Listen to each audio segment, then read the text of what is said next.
Hi നമസ്കാരം, voice of മുജീബിലേക്ക് അവർക്കും സ്വാഗതം. ചാനൽ ആദ്യമായി കാണുന്നവർ സബ്സ്ക്രൈബ് ചെയ്യുക, ലൈക്ക് ചെയ്യുക, നിങ്ങളുടെ അഭിപ്രായങ്ങൾ കമൻ്റായി രേഖപ്പെടുത്തുക. T20 വേൾഡ് കപ്പിൽ ഇനിയാണ് വാശിയേറിയ മത്സരങ്ങൾ വരാനിരിക്കുന്നത്.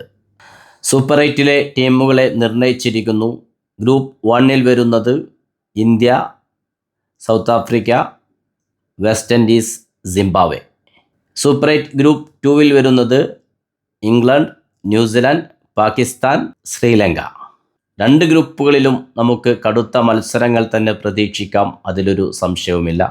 T20 ഫോർമാറ്റിൽ ചെറുപ്പ വലിപ്പ വ്യത്യാസങ്ങളില്ല എന്ന് പല മത്സരങ്ങളും നമുക്ക് മുന്നിൽ തെളിയിച്ചു തന്നതാണ്. അതുകൊണ്ട് തന്നെ ഇന്ത്യയുടെ ഇനിയുള്ള മത്സരങ്ങൾ വളരെ നിർണായകം തന്നെയാണ്. ഒരു പക്ഷേ ഇന്ത്യ കടുത്ത മത്സരങ്ങളിലേക്ക് ഇനിയാണ് പോകുന്നതെന്ന് പറയേണ്ടിയിരിക്കുന്നു. 22-ന് ആദ്യ എതിരാളികൾ സൗത്ത് ആഫ്രിക്കയാണ്. വേൾഡ് കപ്പിന് മുമ്പ് സൗത്ത് ആഫ്രിക്കയുമായി ഇന്ത്യ വിജയം നേടിയതാണ്. സന്നാഹ മത്സരത്തിലും ഇന്ത്യക്ക് തന്നെയായിരുന്നു വിജയം. എങ്കിലും സൗത്ത് ആഫ്രിക്ക വളരെ ശക്തമായ മുന്നേറ്റമാണ് വേൾഡ് കപ്പിൽ നടത്തിക്കൊണ്ടിരിക്കുന്നത്. കാനഡയ്ക്കെതിരെ 200-ന് മുകളിൽ സ്കോർ ചെയ്തു. ന്യൂസിലൻഡിനെതിരെ വിജയലക്ഷ്യമായ 174 17.2 ഓവറിലാണ് മറികടന്നത്. ഒരു പക്ഷേ അഫ്ഗാനിസ്ഥാനെതിരെ മാത്രമാണ് സൗത്ത് ആഫ്രിക്ക അല്പമൊന്ന് വിയർത്തത്. അഫ്ഗാനിസ്ഥാനുമായി സമനില പാലിച്ചു. സൂപ്പർ ഓവറിലേക്ക് കളി പോകുന്നു. ആദ്യ സൂപ്പർ ഓവറും ടൈ പിടിക്കുന്നു. സെക്കൻഡ് സൂപ്പർ ഓവറിലാണ് സൗത്ത് ആഫ്രിക്ക ആ മത്സരത്തിൽ ജയിച്ചു കയറിയത്. എങ്കിലും ക്യാപ്റ്റൻ ഐഡൻ മർക്രഫ്റ്റിൻ്റെ കീഴിൽ വളരെ സ്ട്രോങ് ആയി തന്നെയാണ് സൗത്ത് ആഫ്രിക്കയുടെ ഓരോ മത്സരങ്ങളും നമുക്ക് കണ്ടാൽ അതറിയാവുന്നതാണ്. അതുകൊണ്ട് തന്നെ അഹമ്മദാബാദിൽ 22-ന് നടക്കുന്ന മത്സരത്തിന് ഇന്ത്യ കരുതി തന്നെ ഇരിക്കേണ്ടിയിരിക്കുന്നു. ഇന്ത്യക്ക് സെക്കൻഡ് മാച്ച് 26-നാണ്. ചെന്നൈയിൽ വെച്ചാണ് ആ മത്സരം സിംബാബ്വെക്കെതിരെ. സിംബാബ്വെ ചെറിയ മീനല്ല എന്ന് ഗ്രൂപ്പ് തലത്തിൽ ഓസ്ട്രേലിയയെ പരാജയപ്പെടുത്തിക്കൊണ്ട് തെളിയിച്ചതാണ്. നേരത്തെ പറഞ്ഞതുപോലെ T20 ഫോർമാറ്റിൽ ഗ്രൗണ്ടിൽ ആരും ചെറുപ്പ വലുപ്പ വ്യത്യാസങ്ങളില്ല.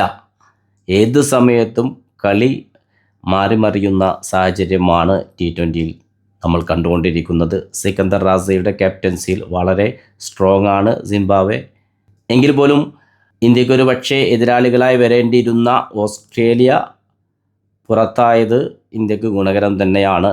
പല സമ്മർദ്ദ ഘട്ടങ്ങളിലും ഓസ്ട്രേലിയക്ക് മുന്നിൽ അടിപതറിയ ചരിത്രമാണ് ഇന്ത്യക്ക് കൂടുതലുള്ളത്. അതുകൊണ്ട് തന്നെ ഓസ്ട്രേലിയക്ക് പകരം അവിടെ സിംബാബ്വെ വരുന്നു എന്നുള്ളത് ആശ്വാസകരമാണ് എന്ന് നമുക്ക് വിലയിരുത്താം.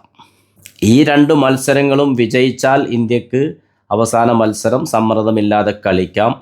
മാർച്ച് 1-ന് വെസ്റ്റ് ഇൻഡീസുമായാണ് കൊൽക്കത്ത ഈഡൻ ഗാർഡനിൽ ഇന്ത്യക്ക് ഏറ്റുമുട്ടേണ്ടത്.